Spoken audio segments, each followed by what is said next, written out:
Hello everyone and welcome back to your piano lesson. If you are here for the first time, I am Gianluca Fronda, pianist, composer, piano and composition teacher. If you want to discover interesting facts about me, you can watch the introduction video of the channel. I'm leaving the link below in the description, where you will find also the link for my artistic channel in case you are interested in original music and covers. Going back to the Piano Lessons to Go channel, don't forget to subscribe and to share also with your friends if there is anybody that is interested in piano music. Let me know also about yourself when you started studying, your experience. Now time to go to our lesson. Today is time to explain and play for you the fourth minor scale. I really hope you have watched all the previous videos. I invite you to do so, at least the very first two videos regarding the minor scales. I've explained all is needed to understand and to master properly the minor scales. Anyways, I want to assume that you have watched properly everything and you know everything. Today I'm going to simply explain and play for you the G minor scale. The scale that, according to the key signature, should have two flats, the B flat and the E flat. G minor is the relative minor of B flat major. B flat major also has two flats. But if you've watched carefully all the previous videos regarding the minor scales, you should know now that I am considering the scales much more from a very practical point of view, especially comparing them to the major starting from that key. Let's dive into the understanding and the explanation.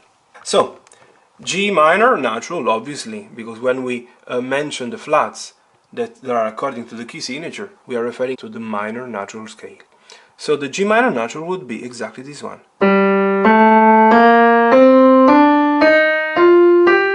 Now the difference in between the major and the major starting from this key, and obviously the minor, as you know, is in the third of the scale. So in the G major we have the B natural, but in G minor we have, because we lower the third. Then we pass the thumb here because we are still using the standard fingering. So the remaining part of the G major would have been, yeah, and then the G. But now we have to remember that we have the sixth and the seventh that are lowered if compared to the major. And here we are. The E won't be the E natural, but will be the E flat. And the F won't be the F sharp, but will be the F natural. This is the only difference in between major and minor. Third, sixth and seventh. We have to remember that we played also the melodic. The melodic scale now will need the sixth and the seventh raised. And as I mentioned in one of the videos, it seems that when we play the melodic scale, we are playing a major scale in the ascending direction, simply with a minor third. What do I mean? Look how it will look, the ascending direction of G minor melodic. And so on. Isn't it like G major with a minor third? Is exactly that. And then obviously when you start the ascending direction, the sixth and the seventh have to be lowered again. And they will go back to the requirement of the key signature. Indeed, the descending part of G minor will be, we will play properly everything. And then the last one to explain is the G minor harmonic, that will, same as all the harmonic minor scales, will require the seventh raised, generating the distance of 1 tone and a half in between the sixth and the seventh. So, if these are the first notes, this is the sixth, according to the key signature, this is then the seventh in the harmonic, will be kept in the ascending and in the descending. You see? This distance of 1 tone and a half. And then so on. Now we can play the G minor scale, 1 octave, 2 octaves, separate ends together, same as all the other ones. Let's start from 1 octave G minor natural scale, right hand.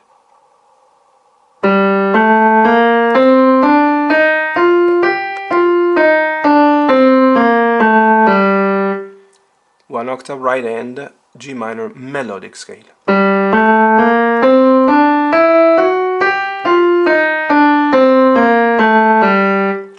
G minor harmonic 1 octave right hand.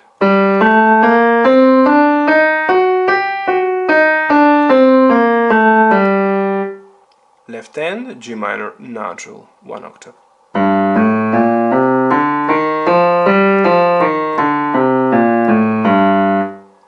G minor melodic 1 octave left hand.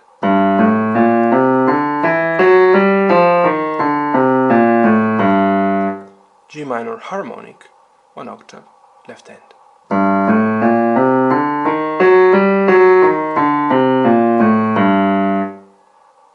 G minor natural 1 octave hands together.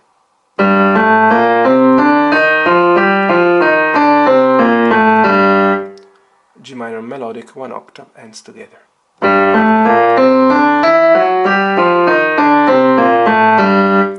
G minor harmonic 1 octave hands together.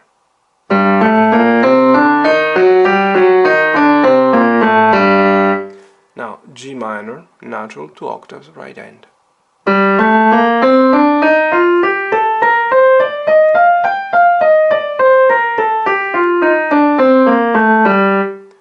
G minor melodic 2 octaves right hand.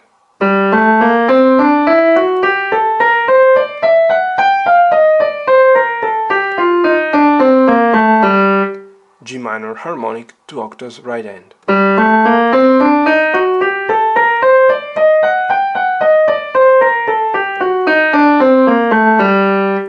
G minor natural 2 octaves left hand.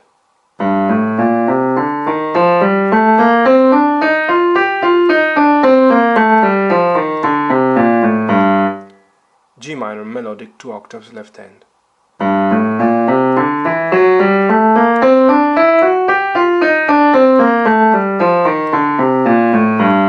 G minor harmonic 2 octaves left hand.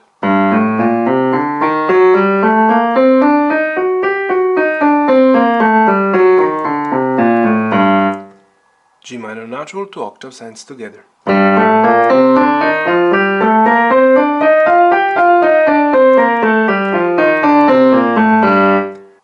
G minor melodic 2 octaves hands together.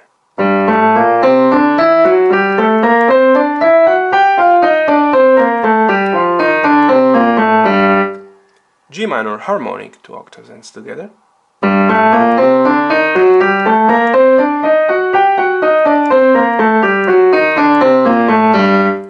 Now G minor natural 2 octaves fast.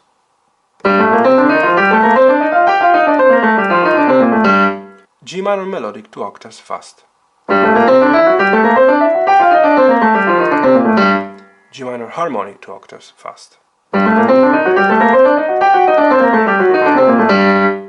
Obviously they can be played faster and faster, but it's just to let you understand what can be done and to give you an idea.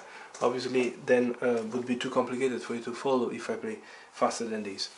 I really hope you're enjoying these tutorials, that you are understanding more and more how to play, how to study the minor scales, all the possible ways of intending them, from considering them in relation to the relative major, or, as I am explaining in a very practical way, considering them in relation to the major scale starting from that point.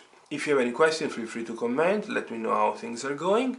If it's the first time you're landing on my channel, thanks to this video, don't forget to subscribe and see you in the next one. All the best.